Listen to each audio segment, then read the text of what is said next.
પ્રેમ લગ્નનો કરુણ અંત 7 મહિનામાં યુવતીએ આપઘાત કરીને જીવન ટૂંકાવ્યું।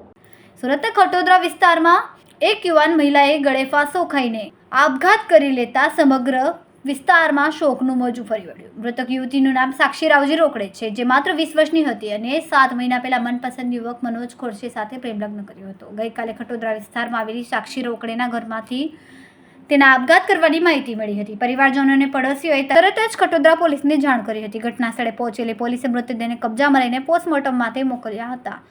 સાક્ષી એચસી સમુદાયથી આવતી હતી અને તેનો આરોપ હતો કે લગ્ન પછી તેનો પતિ મનોજ ખોડસે અને સાસરિયાઓ તેના સતત માનસિક તથા સામાજિક રીતે ત્રાસ આપતા હતા। જાતિ આધારિત કટાક્ષો તથા દબાણથી પરેશાન થઈને તેમણે આ પગલું ભર્યું હોવાનું પરિવારજનોએ જણાવ્યું હતું।